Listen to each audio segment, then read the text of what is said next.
I think we have a few stragglers, but that's okay. My name's Meghan Murphy. I'm a ranch and sustainability manager for Bundschu Company, which includes Gundlach Bundschu Winery. And today we are here at Abbot's Passage Winery and Mercantile. We have Casey over here behind the camera. He is streaming live on Instagram. To all of our followers out there, hello and welcome. This is my daughter, Amelia. She'll be coming along for the ride today. And I got some other friends over there that want to say hi too. So today we are here on our second tour of the regenerative NexGen Regen series.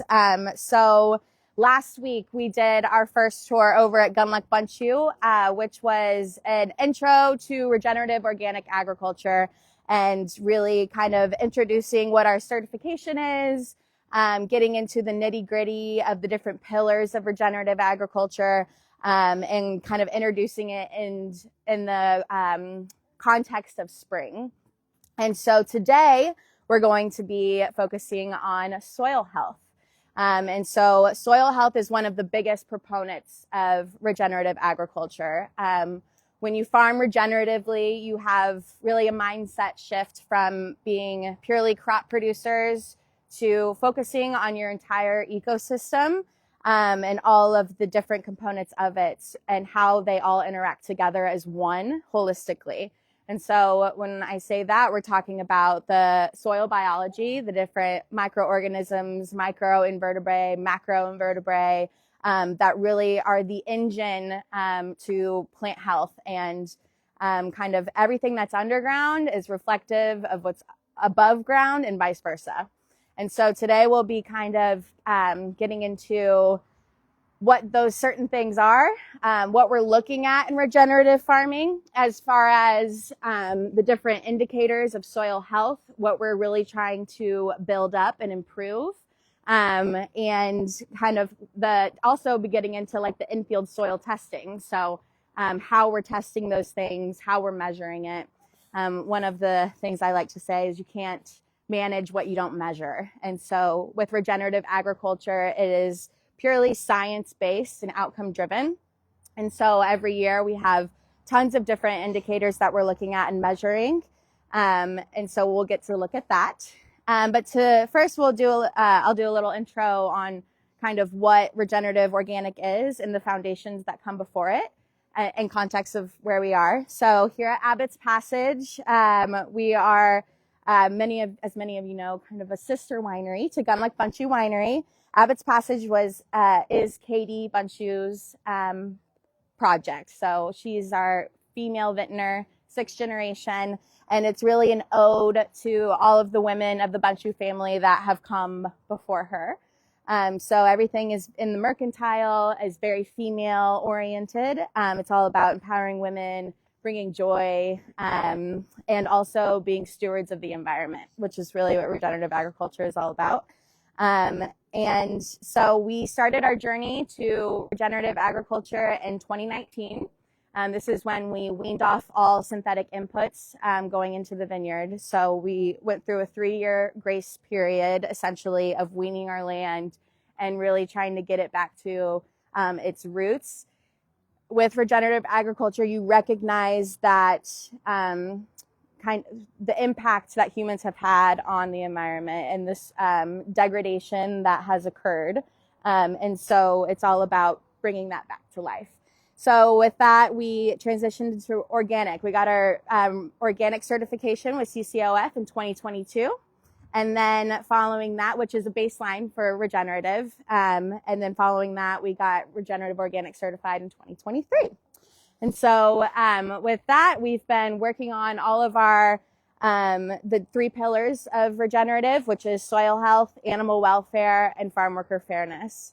And within those are all kinds of different elements that indicate your level of certification. So we have bronze, silver, and gold. This property here is certified silver, and we'll kind of get into what that means, but really it's all about continuously improving and being able to understand your specific terroir and the different elements of that and how we can continue to build upon the different management techniques that we're already implementing. So with that said, we're going to get started. We're going to get walking, and we'll have several stops along the way, and we will get into all of it. So off we go. Do you want to walk, Momo? Come on. Let's do it. Let's go, friends. All right. And so we got, I think, some locals. We got some people from the city here. We got some people from Fremont, Santa Rosa. It's going to be fun. And so as we walk through here, this is our tasting room.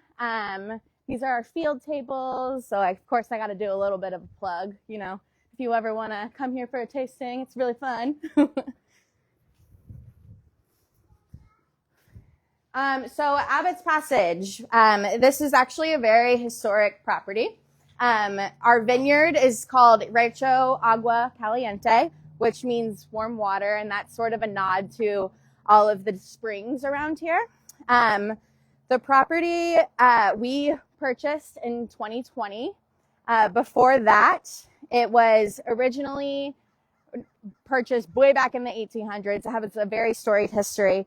But all of the head-trained vines that we're going to be passing through initially, they were planted in 1940 when two sausage makers actually purchased the property and planted these Zinfandel vines. And so these vines were planted in 1940, which makes them about 85 years old. They're amazing Zinfandel. A lot of the wines that we create, they come into play there. Following that, Corbell Brothers purchased the property back in, I'm going to start butchering dates, so I'm not going to get into it. And then West Coast Wine Partners, it was named Valley of the Moon Winery. And then finally we came along, and with this property, we were also able to increase our production capacity for Gundlach Bundschu extremely. So we have our winery production facility over there, and then Rancho Agua Caliente Vineyard.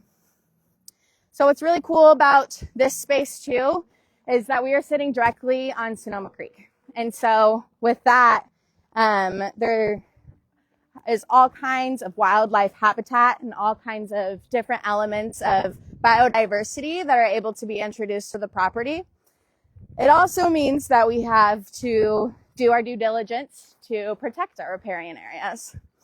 And so throughout the vineyards, we have several different seasonal creeks that are, this past winter, were very much full. We also got to see salmon in them this year, which was awesome.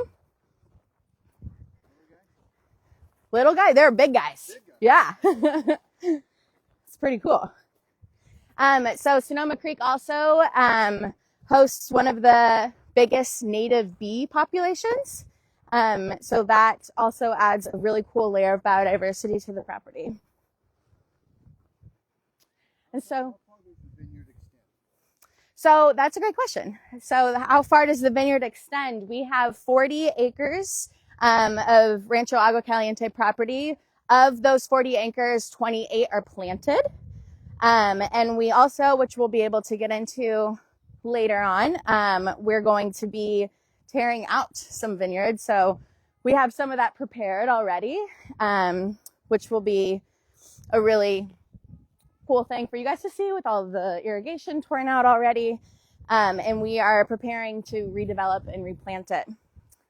So right now where we are in the growing season, this site particularly, we have about 2 to 4 leaves right now early on in the growing as far as the vine development. But since then, we planted a very diverse cover crop back in November. That cover crop was filled with different peas, vetch, which are great nitrogen fixers. And what that means is that it is translating the nitrogen that it takes from the air and fixating it to be usable for plants' nutrients. And so we also, in that cover crop, had rye and oat and barley, which are great biomass builders, meaning that they have a little bit more of a deep tap root and they're able to add more organic matter to the soil. And then we also had some vetch, some Dundale peas, which I already kind of touched on. But since then, we planted in November, and then before bud break, we brought in 700 Dorper sheep. I wish I had like a setup of before and after pictures, but so we brought in, the cover crops were about up to here, and the sheep came in and they grazed through everything before we started bud break. And then since that, they moved out beginning of March, roughly. We started seeing bud break around mid-March. And then now we are in the phase of chopping. And so chopping means we're bringing a tractor through, not disturbing the soil, and just kind of cutting that extra growth. At a certain point, the cover crop kind of can start competing with the vine as the canopy grows in, competing in terms of water availability. But there's also some, caveats with that. Roots in the ground, which is what the cover crop is doing, is sequestering more carbon. It is adding to the soil structure. It's allowing different fungi and algae to grow, which feed the microinvertebrates. And when the microinvertebrates feed on this, they're breaking down the nutrients and making them available for the plants. So we are actually in our 1940s Zinfandel block. And this block right here, we have a no-till trial going into. But what I want to do is we're going to come down in here and get a better look at the soil as we, before we take off further on our journey. And so usually whenever we're coming into the vineyard to do our in-field soil testing and our lab soil testing, we typically do it when it's still a little bit rainy. That means our soil still has a lot of moisture up at the top. It's easier to get into. We do soil cores. But today we're kind of past that point, which is okay. And so just kind of want to give you guys an idea of what our soil type is like. So we have, that's a big centipede. The soil here is really rocky. It's sandy. You can see lots of rocks in it. Over at Gundlach Bundschu on the valley floor, it's more of like a huchica loam. Here it's a little sandier. It has great water infiltration rates, but it also is more susceptible to compaction. When you have compaction, your roots aren't as freely able to get into the soil. But let's see if we can get a little more out of here. So I'm just kind of digging a little hole. And usually with one of our in-field soil tests is we want to look at how many microinvertebrae are exposed when we dig a hole. Oh, there's all kinds of little sheep poopies here. That's nice. I was going to say that's the other thing the sheep do for you, right? Absolutely. In the vineyard. Absolutely, yeah. So the sheep, when they're coming through, they're aerating it with their hooves. They're incorporating it in that way, the cover crop.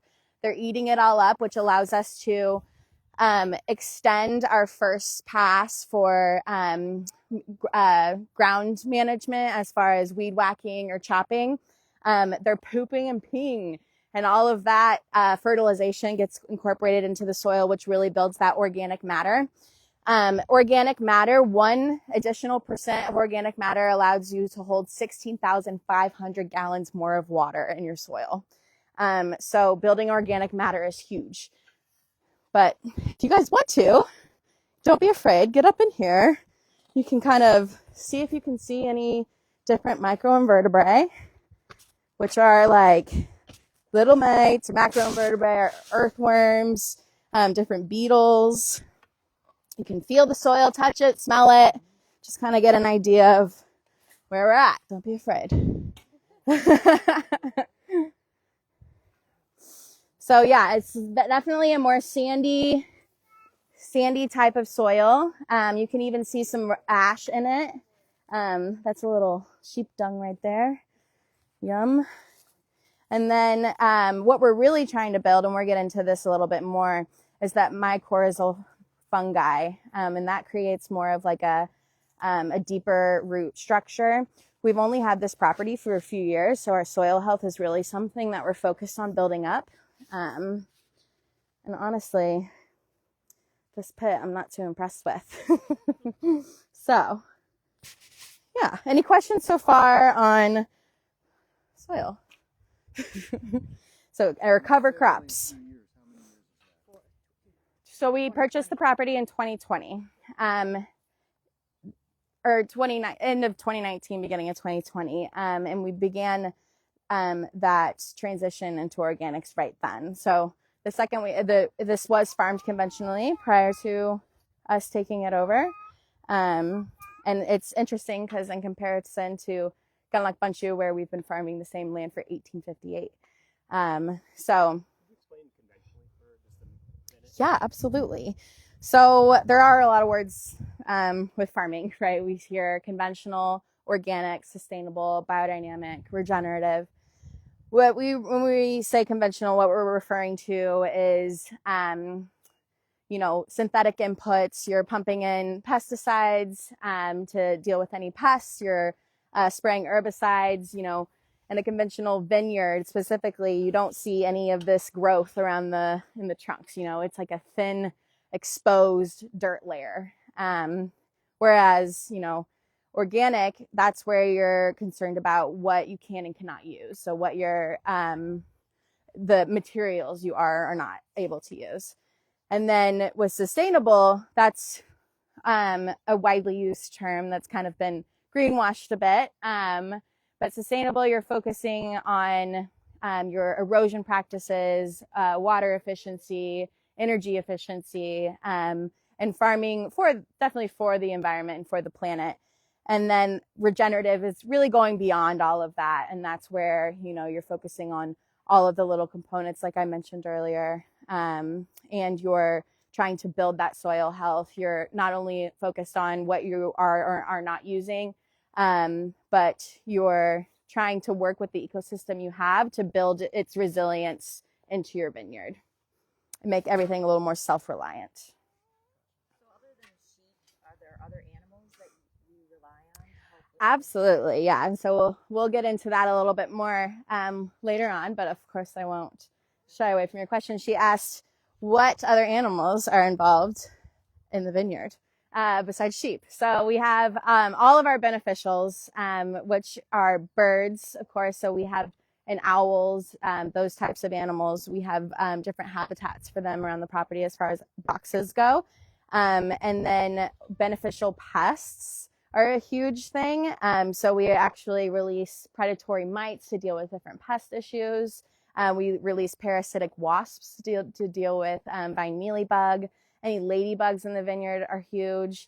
I know that's kind of not as animal as you were probably referring to, but birds are huge. And then in some of our fallow fields over at Gundlach Bundschu, we're even grazing different ruminants such as goats. And then we had steers in the vineyard too to kind of build up that soil health. So animals are a huge tool. It's been a thing since way before our time, and it's great with regenerative agriculture that you're kind of getting back to those roots and understanding how they can work with your system as well. So, yeah, of course. All right, so we're going to carry on, get a little bit deeper into the vineyard. Come here, Amelia. Let's go, baby. She's checking out the soil. Hi. What do you think? Some good soil health? Yeah. Let's go. Yeah. Come on, baby. Yeah, so typically, and it's an interesting time to do this specifically, these types of tests, because, we've already, come on, honey, we've already kind of grazed down our cover crop. Things are drying up a bit. But usually what you want to see when you dig into the soil, you're looking at all kinds of different, earthworms, little beetles. It's funny, I did it a few weeks ago and it was like swarming with things. So I don't know if I picked a bad spot or what. Rocks, it depends. There's so many different soil types, right? And here what rocks do for us is it increases that water infiltration in the soil structure. So it allows more kind of like routes for different soil, all the biology to maneuver around, and it also can prevent soil compaction the more like rocky and structured your soil is. So definitely water infiltration and the whole structure of the soil itself. They are, for sure.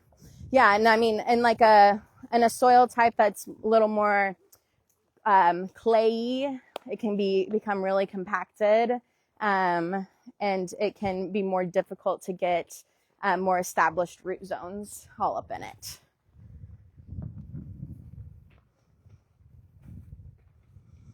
We got some walkers up here.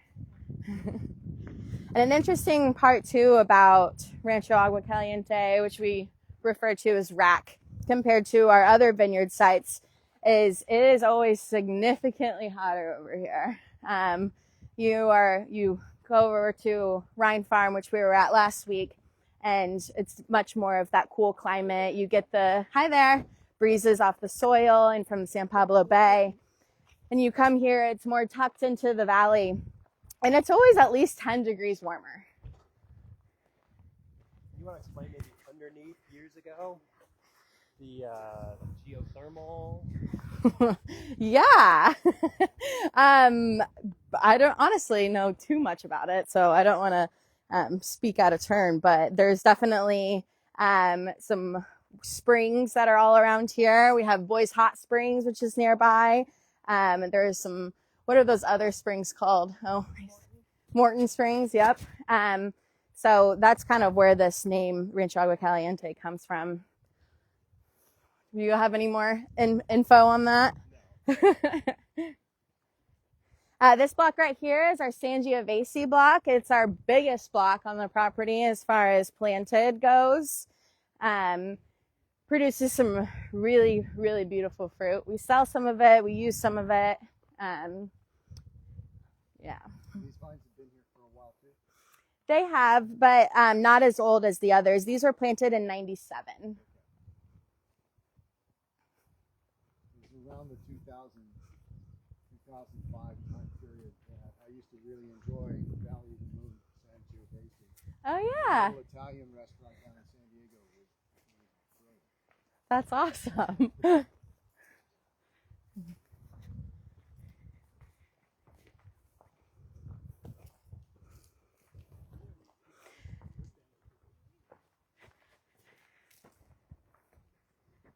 So we're going to be coming up on right now, and we're going to talk about water infiltration. But, oh, this is this ant hill I found yesterday, I think. Yeah, look at this epic ant hill. Oh, look, they're carrying a bigger ant. Or is that a... Meat's on the menu again,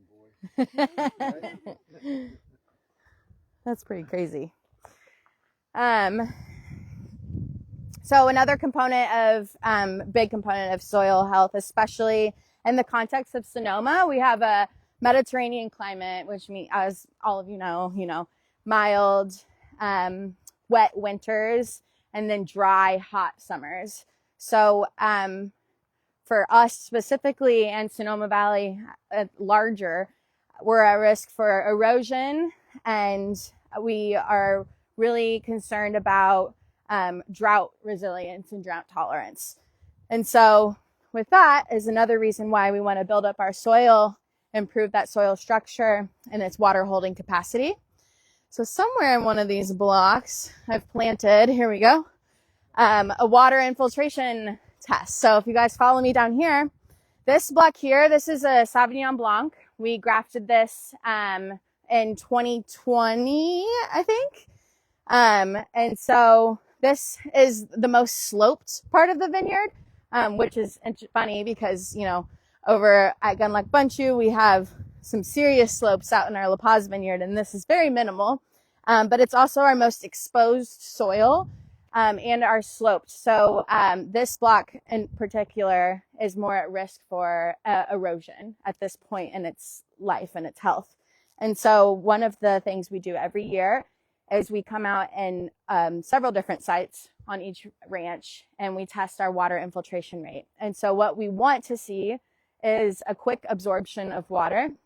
We don't want to see any pooling because then when the water is pooling, it means it's not reaching the things it needs to get to. It can also, so then you're at risk for erosion. All of the runoff, we have our seasonal creek right here, which we'll really check out a bit later on too. This one, it does. It feeds into Sonoma Creek. Yeah, I think. Oh, Wilson Creek. Yes. So when we do a water infiltration test, we use what I'm going to be mimicking here is 1 inch of water on your soil. And so we have 3 inches where we're going to get it underground. And then we also have distilled water because the salinity kind of affects what your water infiltration is. You really want to mimic what real rainwater is like. And then we'll also look at compaction because, exposed soil, you are at risk for that compaction that we were kind of talking about earlier. And so we're going to get this in here. Just a little block.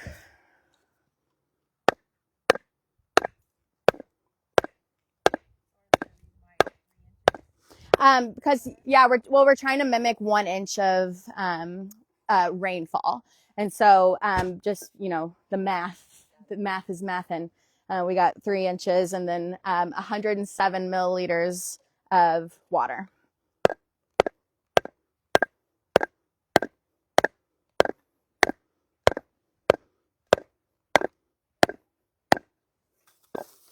Let's see, I think we're right there. All right. And so again, you can see just kind of really how rocky and aerated the soil is when you really look closely at it. Here we have just some saran wrap. I don't want to pour the water in all at once because that doesn't really accurately reflect rainfall. And so we'll kind of pool it in here first and then slowly remove it.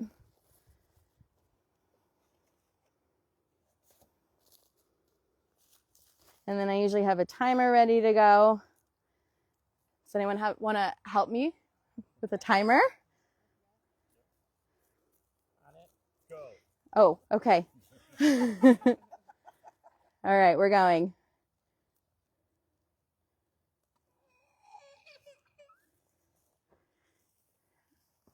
And I mean, look at that. There's nothing on top already. It immediately infiltrated. So if you come take a look, usually on the baseline where we just were, it would take about, last year when I did it, it was about 45 seconds. So that was really immediate, which is great. That's really great. And so then another, Did it rain here yesterday? Because it did down at it sprinkled a little bit. It wasn't anything significant. And then we're also concerned about compaction. And so where soils would get a little bit more compacted is where we're doing tractor work. And so we'll come out here and check compaction. If you have anything, if this is resisting 8 centimeters, and that's where we would be concerned. And so so to address that, we want to build more soil structure in the biology. So that's more roots in the ground. That's less soil disturbance. And that, trying to, it takes time, adding the sheep in, all of those things combined. Okay, so that's not too bad. So after this point, I can't really, I'd have to put some real effort into it. So let's mark where that is. I'd say that's about definitely more than 8 centimeters. So it's not too crazy, but I would want to see, a little more depth without getting stopped like that. So exactly. Great point. It could have been a rock. We'll go with that. It was a rock. What's that? Yeah, so we do composite samples for sure. We'll go in different areas of the vineyard and help us really understand the true health of it. I was going to have us go down the aisle or the row here, but I have a little surprise for us on the other side. So we'll pop out this way. Where's her puppy? Okay. Okay. Bye, baby girl. Amelia has had enough, so she is going to go take a nap. Can you say bye to all our fans, Amelia? On the camera? Can you say bye-bye? Give me kisses. Give me kisses. I know. I love you. Bye-bye.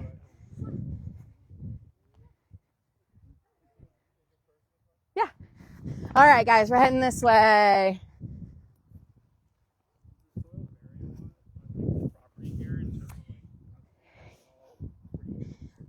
It does vary. So we have, back where we first started off, we had our no-till trials. And so half of that block hasn't seen any soil disturbance in the past few years. That particular area is definitely a lot better than over here. So here we have our youngest vines. And so, but that means, you know, when they were established, there was a lot of exposed soil, a lot more tractor work, and it's sloped here, so that affects it. Over here, I'm actually very happy with what we just saw over there because last year the infiltration rate and the compaction was definitely worse. So we are seeing improvements, but yeah, there's soil types too. There's some areas that are closer to the creeks. So they're usually more, the soil moisture is usually stronger too. So all of the different aspects of the ecosystem definitely are affecting the soil types. Yeah.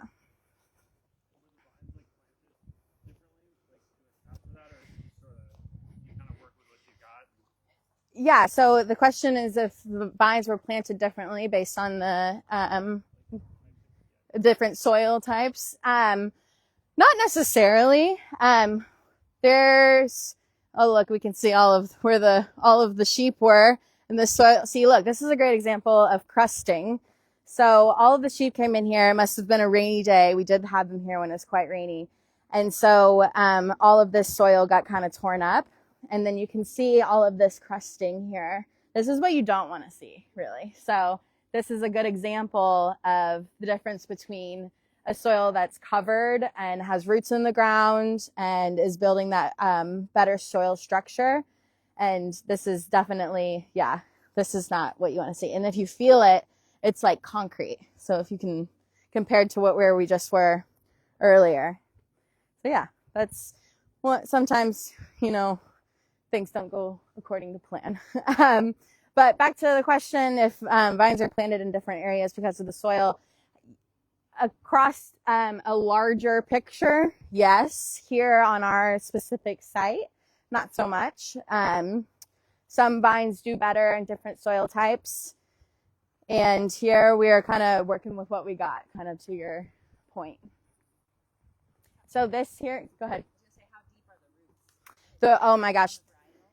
Yeah, that's dependent on the age too. Yeah. So the roots, the vine root zones are very, very deep. They're very deeply tap rooted, which is why you definitely want to make sure you have as much soil biology as possible, because it essentially creates these like different highways of how nutrients can get to those deep roots.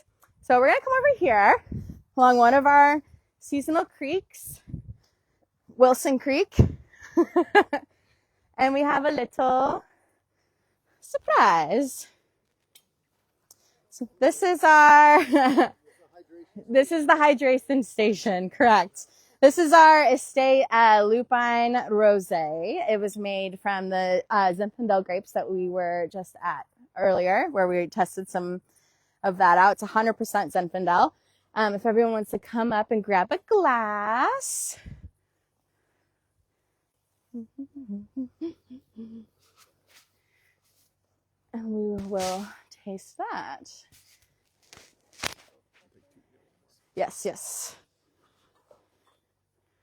There we go. You can hear all of the, what are those, cicadas maybe? No, I think they're cicadas. We have cicadas here this far west. I don't know, maybe they're not cicadas. No, I grew up in Indiana. Theirs are plentiful. Does everyone have a glass? Casey, would you like a glass? Sure. Why not, right? I'm gonna take it to the people on Instagram. That's exactly right. It is, yeah. Which is why we're starting with rosé, you know, keep it a little light. And I have 2 bottles, so don't worry. Oh,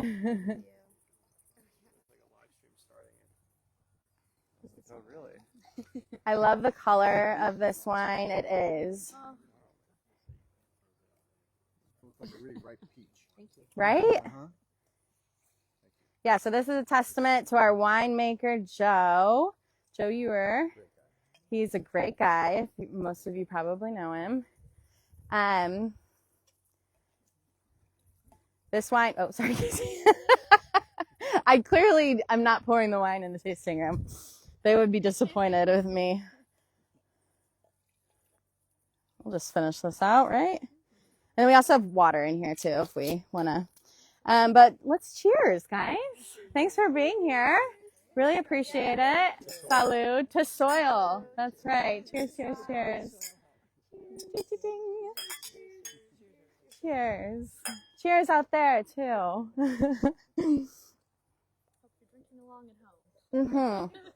So is this land on the south side of the creek here also? Yes. Thank you for prefacing. Not yet. So, yeah, as you can see, this is our seasonal creek. It cuts through the property, and we'll get a little bit more into that as well. And right on the other side here is one of our fallow fields. This is what we call Block 4.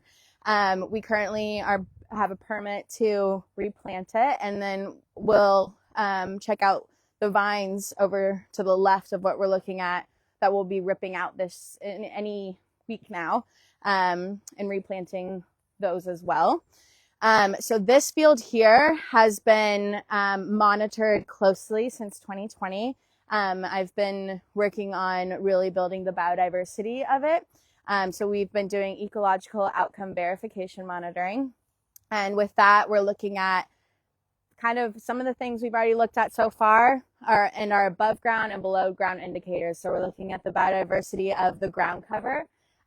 We planted back in 2020 only barley across the entire field just to kind of start adding that biomass into the soil. And since then, the biodiversity of all of the different ground cover is significant. We have several species of just native different types of grasses. We want to see perennial grasses start forming, which is really adding those deeper tapped roots into the soil, which are creating different network for fungi to be able to travel. When the fungi are then, as I kind of mentioned earlier, broken down by the microinvertebrates, which are releasing the nutrients into the soil. And Besides the barley, or is the barley the only thing you planted and everything else has just happened through nature? Exactly. Yeah. So we only planted barley. We have had some ruminant impacts on the field as far as grazing goes. That was only one season. And then from there, everything has really shown up on its own. And that's really a testament to what's going on above the ground. That's your birds and your macroinvertebrates that are traveling and bringing different types of seeds and species into it. And it also, I think if we didn't have this wildlife and all of this habitat here, I don't think it would really look like that so quickly. So it's kind of a great testament to, working with your ecosystem and how all of the different variables outside of just your vines really are impacting your land. Absolutely. Yeah. And then also right on the other side of this, we have about 1 million bees. So we have a partnership with Towser Apiaries, and they have their hives on site and all of their bees. And then the honey that is made from those bees, we get to harvest and sell in our tasting room. So it's a little barter and trade type situation like the old days. And they also are an original Sonoma family. They've been homesteading since way back when, you know, the Bundschu family established their roots. Yep. This is their water source for sure. They have, they also have a little macro bin of water, or like a tote of water, because over here it's the Little's vineyard, and I get calls and emails quite frequently like, hey, the bees are swarming our land fixtures, our water features. Like, can we please bring in some more water for them? I'm like, they have water, but sorry. Yeah, we'll take care of it. So we have to give them lots of options because apparently they, absolutely. Yeah, for sure. I mean, and this creek, it does dry up. I will say it does dry up, in the summer, but, they're picky bees. Abbot's Passage is 40 acres, 28 planted. And then when you get that planted, it'll go up to 32. Yeah, so this field right here is a little over 12 acres. Okay. It's the biggest portion of land that we have right now that, you know, it's not planted. We can definitely do some things with it. 12 acres 40 does it not? It means you'll be fully planted? Sure does, yeah. Okay. But with that said, we're also ripping out some of those vineyards, so it'll happen at different times. Yeah. Well, we don't intentionally keep it fallow, but being regenerative, we're not going to pump in a bunch of fertilizers into the soil. The idea will be for us to kind of restore it a bit naturally. Growers can turn it around really quickly. But for us, you know, we want to have as minimal inputs as possible. And so that'll be cover cropping, bringing in the animals, working that soil to kind of build more nutrients back up into it.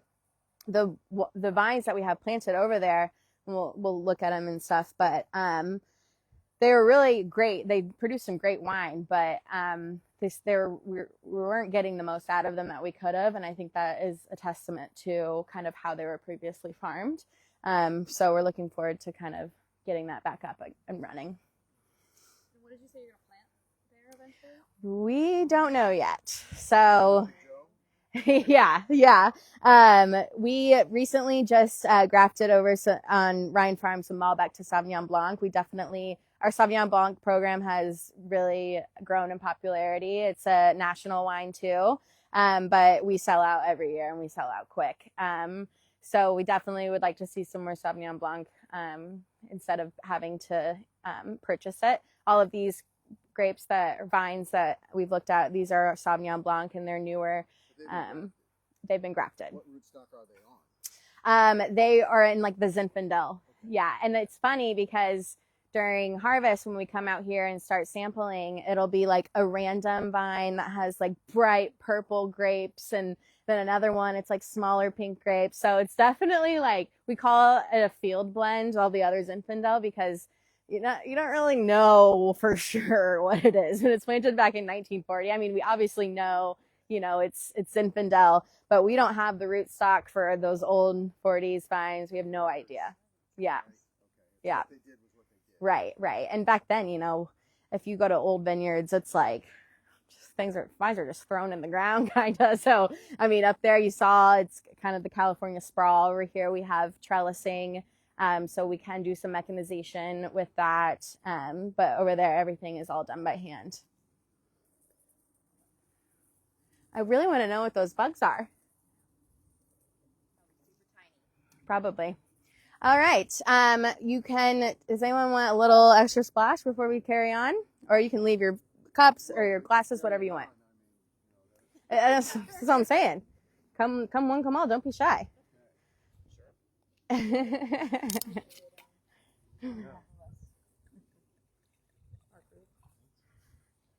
Yeah.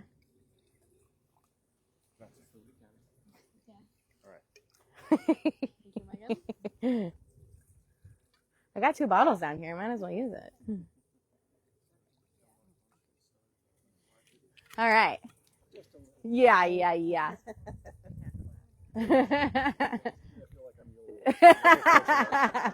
No peer pressure. None. Yeah. I mean, while we're at it. All right, here we go. We are all in this together. Thanks, Casey. Beautiful, beautiful label. Right? All right, so let's head off this way.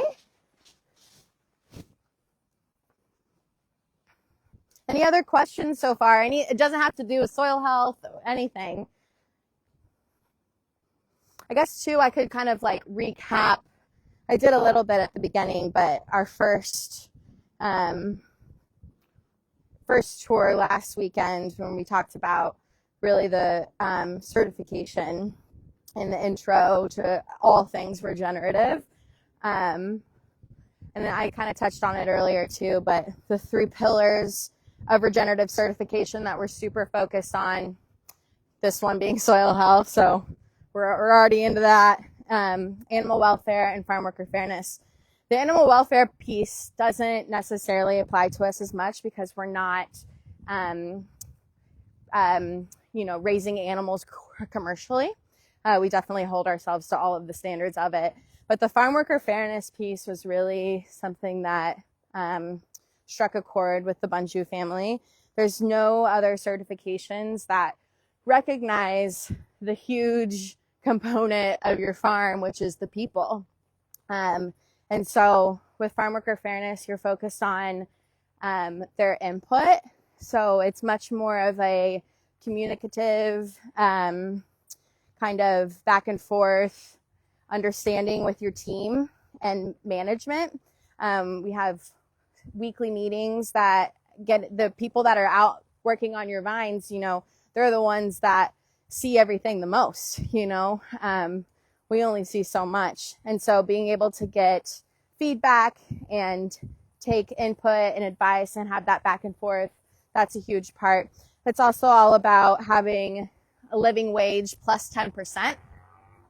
And so the way you calculate living wage for us, we use an MIT calculator, and it's all based on Sonoma Valley, and then plus 10%. And that is a huge, huge challenge for us and, the certification as a whole.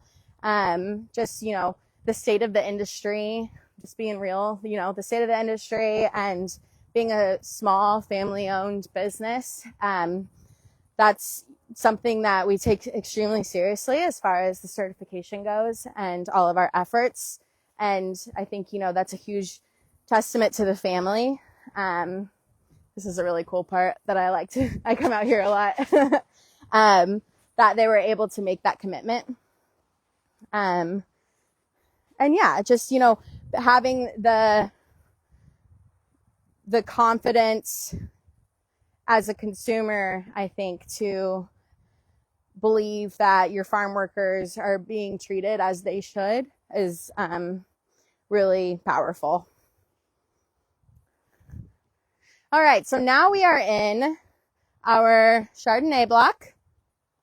So these, similar to Sauvignon Blanc, are some of our younger vines. And they're actually a lot further along as far as the growth goes compared to everything else. This block is a really interesting shape. It's just a few rows deep, but it stretches pretty far.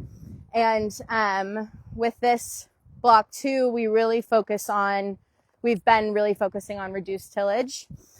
And so when you think about viticulture, you typically think about, really clean lines of soils, not much growth, kind of exposed soil, very manicured.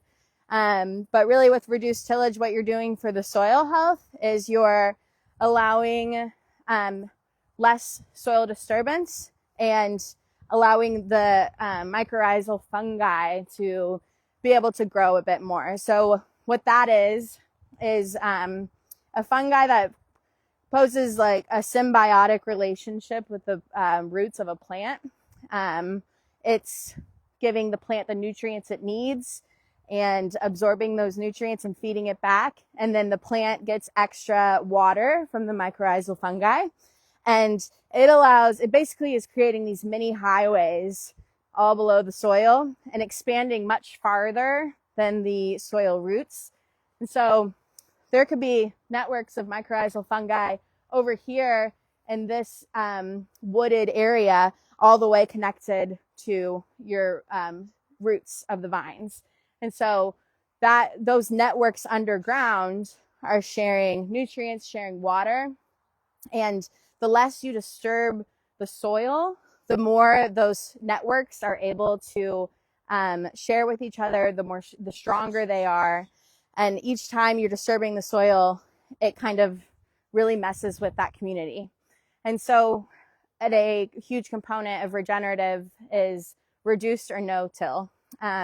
To be at the gold level for the rock certification, you have to have 100% no-till vineyards. You have year-round ground cover throughout the entire 365. For us, that's absolutely a goal. But because of the transition we've had to undergo with moving into organics and then regenerative organic, there's kind of a bounce back. Your vines and the land once relied on things that you're no longer feeding it. And so we're working to build its own resilience to be able to be self-sufficient enough with contributing all of those nutrients it once received from like outsourced inputs. And so we kind of going that directly to no-till is not really realistic. We have no-till blocks across every ranch. We have no-till trials to understand how it's going to impact your crop, how it impacts the canopy. And the canopy is huge for your crop because it's not only protecting it as far as, as this grows up, the grapes are nestled underneath. It can protect it from sun exposure. If you have a tiny canopy, then you are susceptible to grape shrivel, which is when your grapes shrivel up and you hardly get any juice out of them whatsoever. So we are slowly but surely moving into no-till. We are tilling every other row on the blocks that we are still doing that practice, which is huge because we used to just go ham on everything. And the more we learn and the more research that has been, released and the more studies that have been done, it's really possible for viticulture to thrive on a no-till system. It's just the matter of getting your own specific site there. And every site is so different for vineyards. So it's been really interesting to see how it's impacting ours specifically.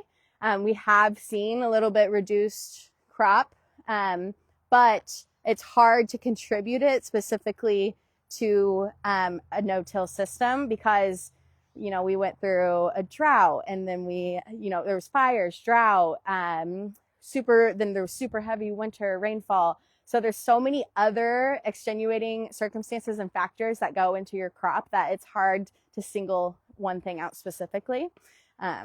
Yes, you have a question. The fires were in many cases catastrophic, but did they have a beneficial effect in the ash in the soil? That's a great question because not only does breaking down material through fire allow more carbon to be stored, we actually had an event this past Earth Day that it's building biochar, which you do get that aspect of biochar from a fire because it breaks down all of the minerals and it stores carbon in it, which is very impactful for water holding capacity. We here specifically didn't have any sort of fire impact as far as ash, but there have been some studies that show that it is a good thing for soil. Yeah. Smoke taint, huge. Yeah. Exactly. So smoke taint, we lost a ton of our crop in 2020 from the 2020 fires. We had smoke taint in almost all of our red varietals. And so we left a significant amount of fruit on the vines, and we still are feeling that impact still to this day. So smoke taint is huge, but there has been a lot of studies in that as well on how to kind of reverse that. We did some things here at the winery too, to kind of see what we could do with some of our wines. But yeah, smoke taint. Yeah, sort of. It was, what's the word? We put them in a shipping container, the grapes, and then doused it with it's like an ozone type thing. I think that's what it was called. Joe is gonna, if he's watching this, he's like, God damn it, Megan, because I'm totally botching it. But there are some things that you can do to mitigate, or not mitigate, to kind of reverse the smoke taint in your grapes. But that's all, new, and research is still ongoing for all of that too. Hopefully we don't see any of that this year. Fingers crossed. But, that's another testament to climate change and how it's impacting viticulture and agriculture as a whole. With regenerative, it recognizes climate change, and you are farming to sequester more carbon from the air and be able to be more of a friend to the climate rather than negatively impacting it. So now watch your step. We're going to be crossing over on the other side. This is our little secret passageway, but be careful.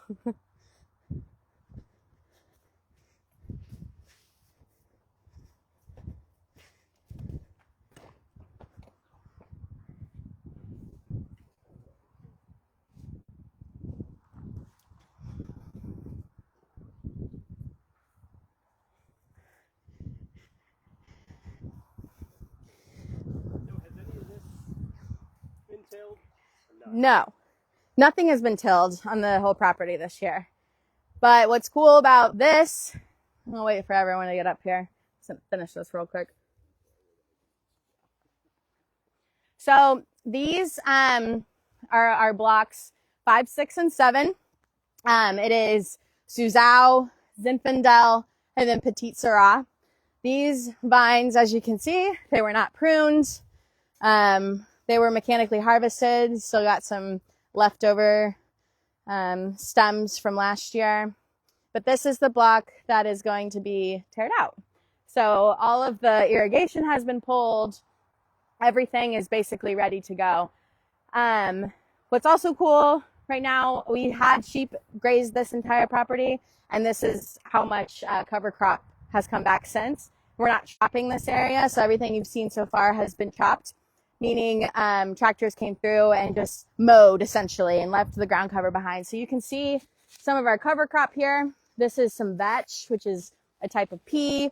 We have rye and barley. You feel free to get in there. We got some other Dundale peas. So I'm happy because you get to see the examples of the cover crops. Yeah, we're ripping all these vines out. Is all the infrastructure coming out too? Yeah. So all of these will come out.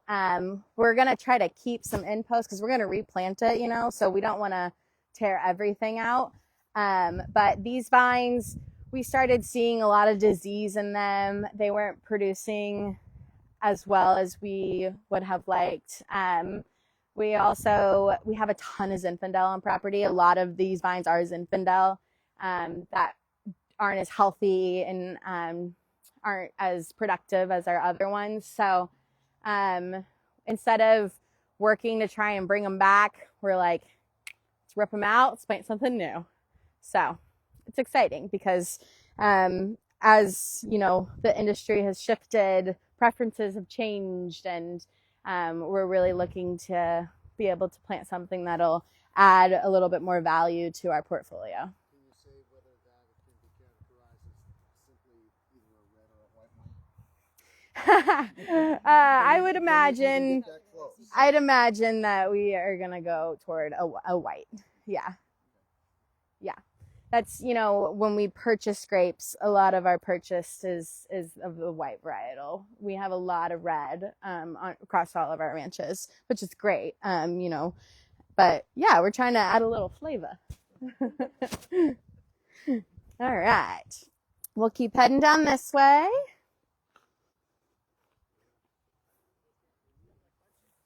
Gundlach Bundschu, between Rhine Farm and La Paz, we just got rid of 99, so about 180 acres. Yeah. Yeah. Yeah, it feels big. It's so much smaller, and it's funny going, last week we were over at Rhine Farm, and this week we're here. The properties are so different. Very different. I do. I go between the two every week. So as far as, our farming practices, this is included with Gundlach Bundschu. All of our ranches are managed the same. We have different certifications for each, simply because we have different LLCs for each property. And, that's the way the certifications work. But everything is managed the same as far as our practices. But of course, everything is edited a bit based on the site and the different soil types and such. And so another way that we build our soil health is by doing leaf petiole testing and soil lab tests. And I had my soil core and I forgot it in my car, but basically it's a 36-inch kind of tube type pole that you insert into the soil. It goes down that 36 inches, and it's a coil, and you remove it, and those get sent off to the lab, and it's telling you all of the different nutrients that your soil has or is lacking, and we're able to manipulate what type of cover crop we're using. If the vines do need any additional support, we usually use fish emulsions if they do need any extra fertilization. And that has great properties that usually is most of what the soil is missing as far as nitrogen, potassium, phosphorus. Along the same lines, do you test for microorganisms to see what the species are? Yeah, so that's a great question. She asked if we test for different microorganisms. Whenever we are sending those soil lab tests off, what they're measuring is our organic matter, would be that type of tool for measuring microorganisms, because if you have a significant amount of organic matter, then you definitely have present the type of fungi or protozoa or nematodes that you're looking for, but we aren't getting the specific species. That would be very interesting, though. Your sunglasses, Casey! Yes! Casey lost his sunglasses yesterday. Hallelujah.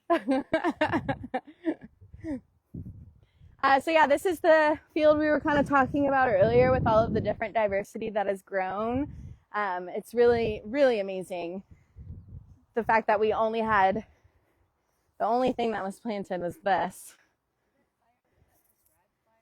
Yeah, that looks like a prescribed burn. You see the smoke up there? Yeah. They started it when I came in this morning, so. End of April here. Yeah. Yeah. Now is the time, and today's a great day to do it too. Moisture in the air is high, low wind, it's cooler. I imagine they have like the green, yellow, red, like fire risk. I imagine the fire risk is very low today.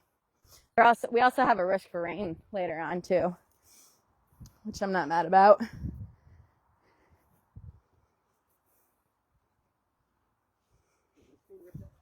Yes, this is all being ripped out. This right here is Suzhou, which is actually Joe loved to be able to play with. It adds some really cool elements to a lot of our red wines.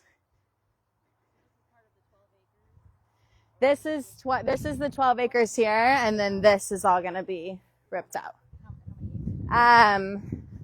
That's a good question. I'm not sure exactly off the top of my head how many acres this is. Oh no, I do know. I just did the permit. 8.32.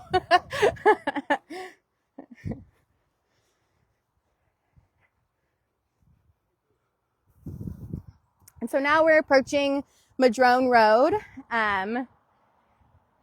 This is Madrone, not Madrone? correct, madrone. Those are all the irrigation tubes that were ripped out from all of these blocks here. Pretty amazing. Watch your step. What's that? I've been watching this get bigger. Oh yeah. Yeah, so that's everything that came out of the blocks there.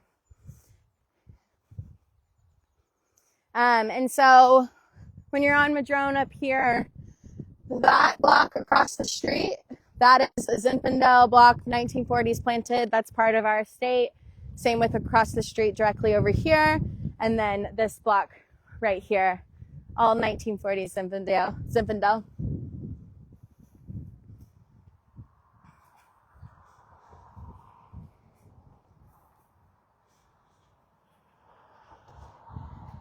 Even though the creek bed is dry right now, there's still a lot of moisture in the ground underneath it. Absolutely, yeah. What I'm really excited about so the question was, I'm sorry, I'm trying to paraphrase all of my questions for our virtual audience. The creek bed here is dry right now, but there's definitely still tons of moisture and water being held right underneath and in the soil and in the water table itself. And so this creek also feeds directly into Sonoma Creek. This one, I believe, is called Whitman. Yeah. Okay. Which, if I might be botching this, but I'm pretty sure one of the earliest owners of the property's last name was Whitman. Okay. Possibly related to Walt, the famous American poet. Yeah, Maybe. we'll go with that. Maybe. Possibly related to Walt Whitman. So here is another great example of, the above ground ecosystem being reflective of what's going on below ground. All of this native land holds so many different beneficials as far as birds, owls. We got Madrone Road and all the cars ripping past. That's nice too. It has native bees. We have all kinds of different of the macroinvertebrate all within this creek bed here and all of the surrounding riparian area. And everything that you're hearing and seeing is reflective of what's going on underground. The soil biology underground is feeding all of these plants, and these plants are feeding everything that you're hearing and seeing above. And it's this whole food network and a living ecosystem. So it's amazing whenever you go out into a vineyard and you really just see the rows of vines. There's so much more to it, and it's all working together. It's very exciting. Question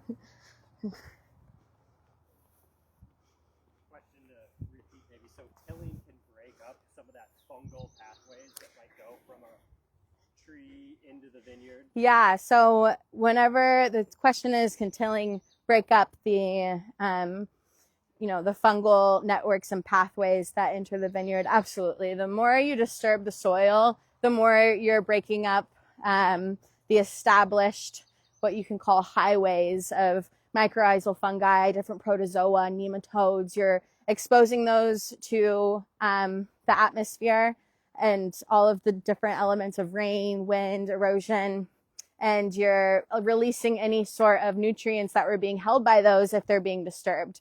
So if you crush up a mycorrhizal zone that's connecting, say, a tree over here to a vine that is not planted out there, then those pathways of nutrient delivery, that extra water holding capacity, that all is disrupted with it.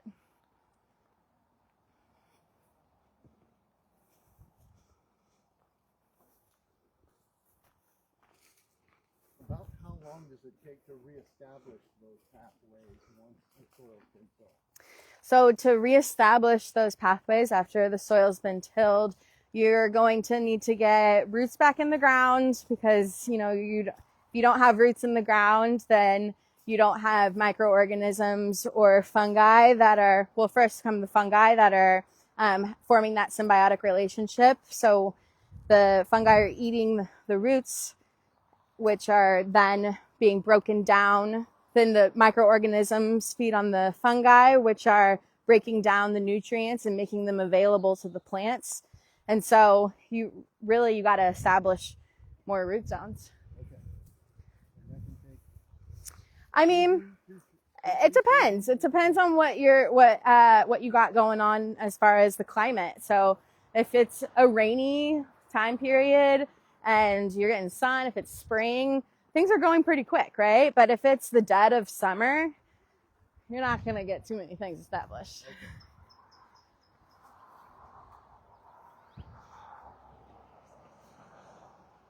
How we doing out there? We got any listeners over there, Casey? We got a few, maybe. How we doing? I hope what's that? Jeff on. Yeah, maybe. Is Jeff over there? He's in Texas. Ah, that's right. Yeah. Yeah, he was Yeah, we're at the Field Guide Festival in Austin, that's Texas. right. He gave some great feedback last week, and I apologize to the viewers. They That might be maybe going live after this. yeah, oh, they should. I love all of these flowers that have come up, all of the different types of grasses. We got peas over here. Those weren't planted. One year, it's like 2 years ago, I came in here and I made this like huge bouquet of everything that has been growing out here. And we've definitely shifted from simply just cool season, warm season grasses, and we're starting to see more perennials, which means, you know, the soil structure is really building up and things are able to be living more sufficiently year round, which is what you want to see for your soil health.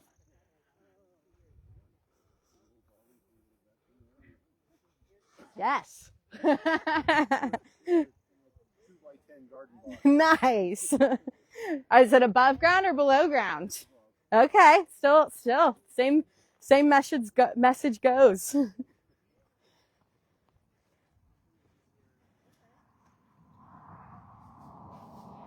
All right, so now we are going to be heading back over to the tasting room and we can have a little bit more wine. Second hydration station. I hope all those who were able to join us online learned something new today. The more people that know what regenerative agriculture is, the more people that are informed to make positive decisions out there in the world. Use your purchasing power for the greater good. Thank you for joining us. Bye-bye.